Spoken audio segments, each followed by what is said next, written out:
Let's see the video generation AI from Adobe Express. As a user of only Premiere Pro, I had 2 attempts to use it before I needed to start paying for a Pro account on Adobe Firefly. To access the tool, you need an Adobe Firefly Pro subscription. They have a few options starting at $10 a month, where you can get up to 20 videos of 5 seconds each. If you want unlimited videos, you need the premium account. Let's see how to use it. I have access to it in Adobe Express, but you might see it in other Adobe software or websites. Open Adobe Express and create a video with the dimensions you want. I chose to make a long-form horizontal video. Then go to Generative AI in the left menu and find the Video tab in the Settings panel. Click Generate Video. At the top, you'll see the prompt box where you can write what you want the video generation tool to create. Below that, you can upload an image as a reference so the generator can create a video using your image and animate it. Next, you have the camera view options. You can move the camera up and down,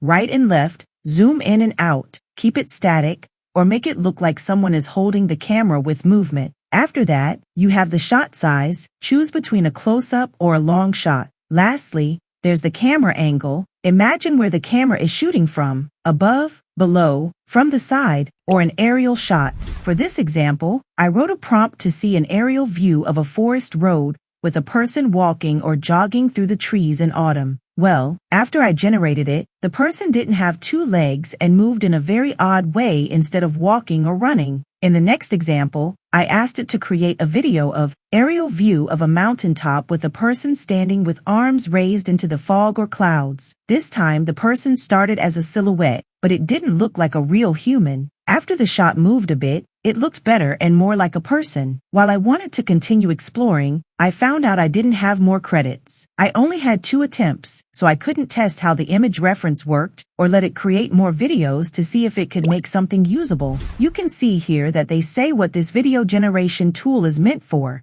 Only then did I find that they listed these known issues. Human and animal forms distort as they move. Unwanted objects are added to the generated video. Unintended subject or object motion. And on the same page, they also write what this tool is good for. Here is the list. Add atmospheric elements such as smoke, lens flare, and water on the overlay of a black or green screen. Animate an image. For example, animate water flowing in a waterfall. Animate in 2D or 3D, including claymation, to communicate creative intent. Create graphics and text videos. Make B-roll focused on plants, animals, and landscapes, especially with camera motion. You can also generate a B-roll from a single frame or image. I also wanted to see where the videos I created were saved. After searching, I didn't find where it was saved. So if you want to save the video you generated, you should have it in the project in Adobe Express. It might save differently if you have a paid Adobe Firefly account. If you'd like to learn more tricks using the video editing tools in Adobe Express, then watch this video next. Like and subscribe, and I'll see you next time.